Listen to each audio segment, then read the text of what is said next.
1, 2. Before I start, can I just have another round of applause for Jason? I've known this man for over 20 years. I've known this man for over 20 years. I think that's the longest I've heard him speak without mumbling or dribbling. Yes! Yes!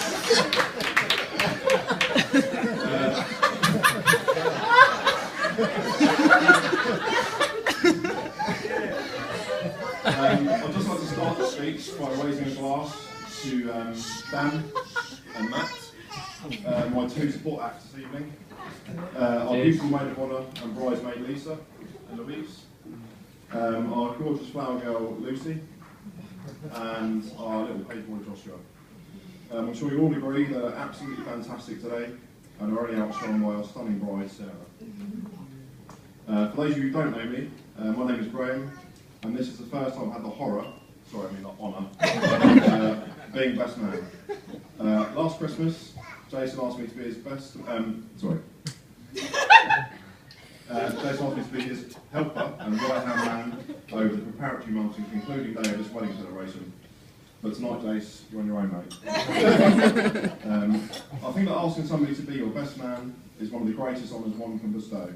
But it's also a terrible thing to do to your oldest friend.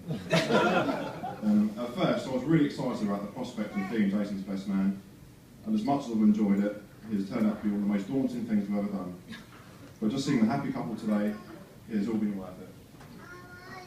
As I'm sure many of you will know, Jason and I go way back. We first met at Beaufort Primary School back in 1990, and we've been pretty much joined at the hip since. Being 2 typical lads, we've always been into the latest crazes. We must have driven poor Anne and Richard to despair with the constant trips back and forth to Surrey Skates, bleating on about new wheels and bearings from our roller boots, and it's a similar story with our push bikes. We'd come home to Anne with bleeding noses, grazed elbows and scuffed knees, where we'd fall off trying to copy the tricks that Dan could do. Growing up, we were always into our music, and it was at college where we became the go-to boys for the latest garage tracks. Long before the days of iTunes, we'd always be up at the early hours of the weekend, tuning into pirate radio stations, trying to source the latest releases, whilst playing it at full volume, usually as Anne was trying to sleep. I'm really sorry, Anne. Then came along Jason's passion for cars. He really has owned some death traps. Fiestas, RS Turbos and Honda Civics, you name it, he's had it. He was forever bolting on parts, swapping wheels, changing air filters and trying his damnedest to keep Knightswood away with those big bore exhausts. It has to be said that Jason's fashion sense has been rather questionable over the years too. I mean, who on earth can wear matching Burberry cap and socks, Hackett polo shirts with the collar up, and tracksuit bottoms? Oh, that'd be the 2 of us then. It was a pretty bad look. Just to top off, Richard would bring back the latest Nikes from the States for Jason, which would always make him a talking point when he'd rock up at college with a fresh pair of kicks on.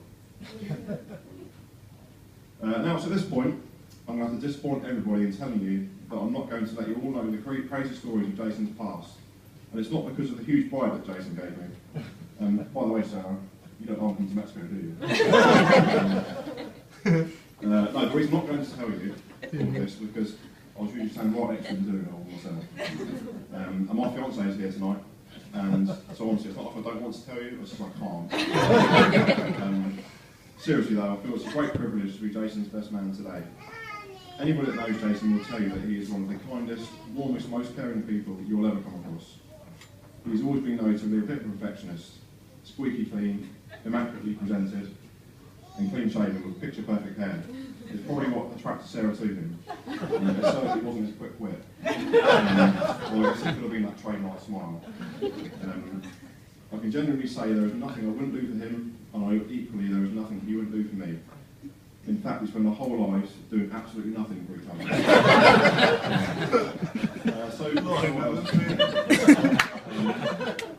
Stag weekend.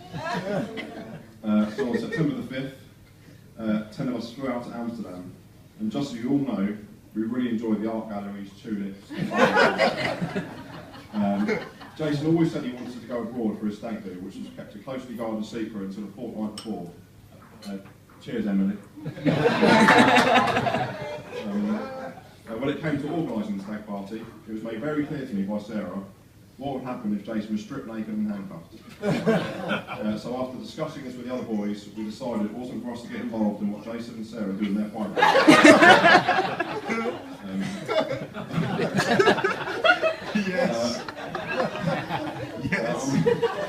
I'm reluctant to go into too much detail about the stag do that Matt, Dan and I organised, but cheers lads for a great time. Oh, that reminds me, Jason, you still owe me €50 for that last dance you had. I'm joking. It's actually one thing is for sure, I'm never staying in a room with Jason ever again. I've never experienced snoring like it. I took earplugs and they still didn't block out the foghorn. Do you have earplugs, Sarah? Yes, I do. They don't work. Anyway, we all had a great time, and needless to say, Jason was broken by the end of it. To be called a best man on a day like today just isn't right, as today belongs to only one man, the groom. No matter the size and generosity of the thoughts and gifts shared with him today, he already has the greatest gift a man can wish for, the love of a woman as beautiful and as caring as Sarah. Seeing Jason with his wonderful bride today makes me realise what a good choice he has made. I really admire his taste, which is more than can be said for Sarah's. We've seen the happy couple walking down the aisle earlier today. I'm sure we can all agree that Sarah is absolutely stunning, and Jason are absolutely stunned. Sarah, you make a fine bride, and you look beautiful on Raven. I can tell you now, Jason really swelled with pride when he saw you walking down that aisle. Can I just say to you, Sarah, that having known Jason for all of these years, I can honestly say that this is the happiest I've ever seen him. It's impossible for me to summarise the years I've known Jason, so I'd just like to say he's been the best anybody could ever hope for in a friend, and I've always been able to go to him for support, and I know that he'll maintain his high standards as a caring and loving husband to you, Sarah. Everybody agrees that you make a fantastic couple, so once again, thank you for allowing me to share your special day. So Jason and Sarah managed to get through the ceremony, and I managed to get through this speech. I don't know which one was more nerve-wracking, but it's time for a drink nonetheless. Ladies and gentlemen, it gives me immense pleasure, not to mention immense relief, to invite you all to be upstanding and raise your glasses in a toast to Jason and Sarah, the new Mr. and Mrs. Ballard. Mr. and Mrs. Ballard.